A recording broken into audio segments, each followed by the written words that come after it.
Imagine você desperdiçar 5 anos da sua vida e saber que o que você estudou, todo o tempo que você gastou dentro de uma faculdade, não valeu de nada para você conseguir um emprego de programação. E hoje a gente vai responder algumas perguntas como essa aqui que foi feita lá no Instagram.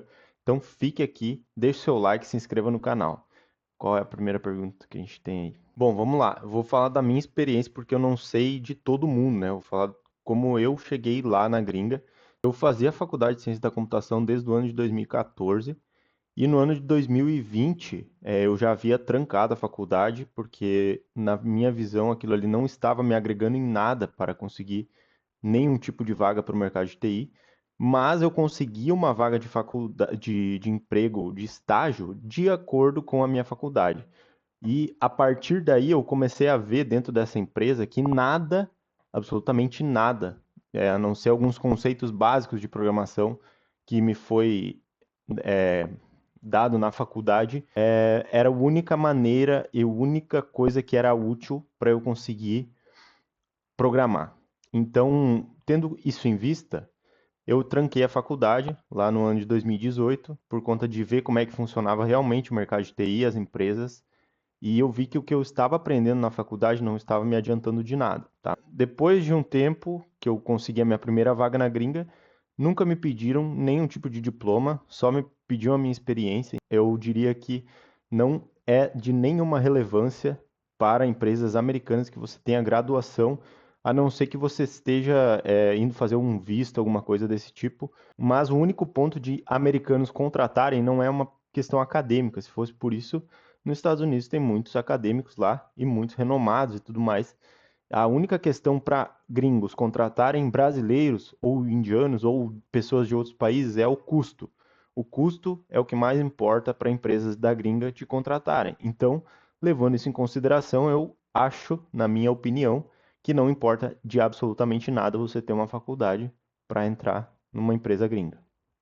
Deixa eu te passar aqui. Como explicar experiência brasileira para recrutador gringo? Bom, o lado bom da programação, né, galera, é que ela é teoricamente universal. Então você pode utilizar o mesmo conceito aqui e na China, que vai ser a mesma coisa em todo o mundo, desde que seja a empresa de acordo com a tecnologia que você está trabalhando, né? Então, por exemplo, se eu trabalho com Java, o Java vai ser o mesmo aqui, o mesmo nos Estados Unidos, o mesmo lá em Marte, a mesma linguagem de programação. Ou seja, a sua experiência ela é transitória, tá? Nessas empresas de programação, porque tudo basicamente pode ser utilizado como experiência nesse caso.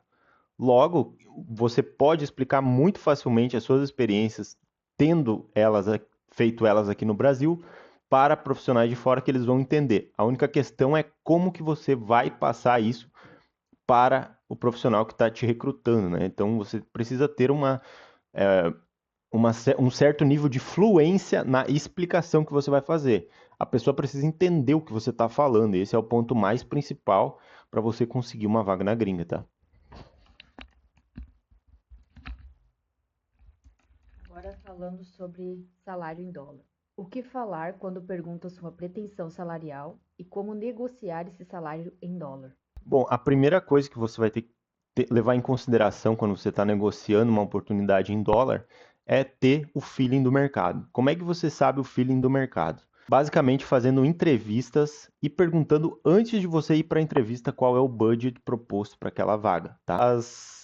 Os recrutadores internacionais eles fornecem isso antes de você sequer entrar na entrevista para ver se você está de acordo. E se não forneceu, seria bom você perguntar porque poupa muito tempo, tá? Esse é o primeiro indicativo. Fazer entrevistas te dá um indicativo de como que o mercado está. Vou dar o meu exemplo de novo aqui. Vagas de Dynamics aí pagam em torno de 40 a 50 dólares a hora. Porém, eu estava em uma época da minha vida, sei lá, um ano atrás, que eu achava que poderia chegar a 60 dólares.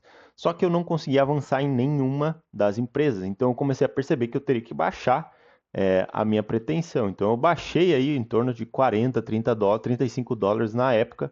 E depois de um tempo eu comecei a ver que eu estava pedindo pouco. Logo, como que eu vi isso? Pela pretensão e pelas pessoas que vinham até mim. Então as pessoas até mim já vinham com um budget maior e eu vi que eu estava começando a pedir pouco. Esse é o primeiro ponto para você medir mais ou menos quanto é que você vai estar aí. Agora, tem mais um ponto que ele é muito importante, cara. E se você está até aqui, meus parabéns, deixa o seu like, se inscreve aqui no canal, porque esse aqui vai fazer total diferença para você na hora de negociar um contrato em dólar. Você pegou, conseguiu fazer as três entrevistas, você alinhou o budget que você quer. Digamos $35 a hora, tá? Passou na primeira, passou na técnica, conseguiu a offer letter.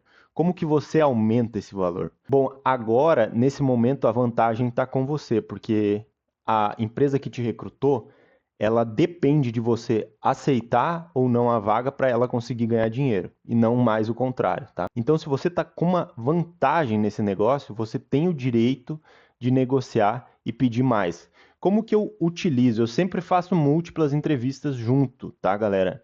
Para uma empresa conseguir competir com a outra no quesito salarial. Então você simplesmente quando chega na hora da oferta, você fala que também você tem mais uma concorrente que você está prestes a aceitar uma vaga para conseguir um aumento de salário. Quanto você pode pedir? Eu recomendo até 20% no máximo, tá? Normalmente a empresa não vai querer te perder por 20%, e 20% é uma margem extremamente segura. Então, se você está negociando aí um valor de $35, daria para pedir mais em torno de aí $6 a hora, digamos, por esse contrato, que vai te dar uma diferença muito grande aí no final do mês, tá? Até a próxima. O que mudou na sua vida depois de começar a ganhar em dólar? Tudo, né, galera? Porque o salário que antes era vezes 1, agora é vezes 5, né? Claro que o montante ele diminui, né, quando você está trabalhando para fora, mas é muito mais vantajoso. A gente tem que levar em conta que a nossa economia ela é toda dolarizada, então a variação do dólar impacta no seu bolso na hora que você vai comprar alguma coisa no mercado, né? Então, levando isso em consideração, esse é o primeiro impacto que você tem na sua vida, né? Você começa a ganhar de acordo com a economia, você não perde tanto para a inflação. Esse é o primeiro ponto. O segundo é a conversão, você controla quando você vai converter ou não, né? Então você ganha um montante ali, se o dólar tá alto, vale a pena converter. Se não tá alto, vale a pena esperar um pouco e deixar ali seguro aqui. Talvez comprar empresas americanas, assim por diante, no para conservar mais esse patrimônio.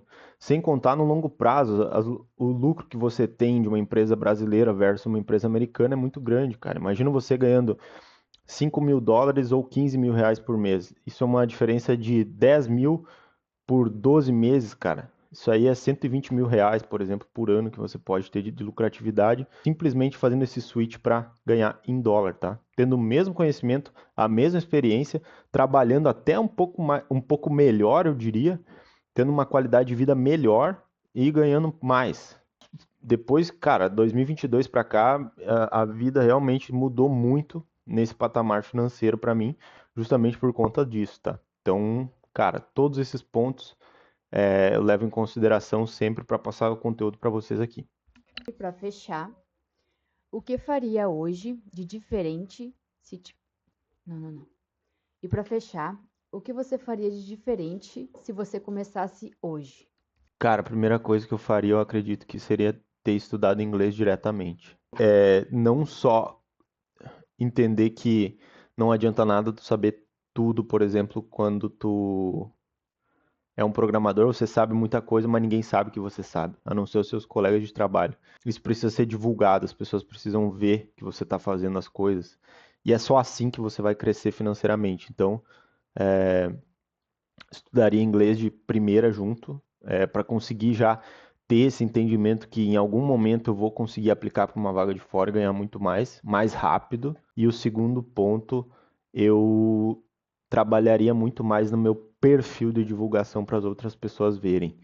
Então, o LinkedIn aí, ele é chave para isso, né? Ele é uma plataforma que é para isso que, imagina alguns anos atrás, 2015, por exemplo, você tinha que o único círculo que tu tinha de programação, tu tinha que ir lá entregar um currículo sei lá, nas empresas aqui ou mandar por e-mail. O LinkedIn veio para revolucionar isso. Agora todo mundo tem mais ou menos a visão do que você está fazendo através de um clique no mouse. Todo mundo tem acesso a seu perfil, então é muito mais fácil de te encontrar, de você se divulgar através dessa plataforma. Eu diria que é isso. Então, galera, muito obrigado para vocês que estão assistindo. Se vocês puder deixar o like novamente, se inscrever aqui no canal, vou agradecer. Tamo junto, até a próxima e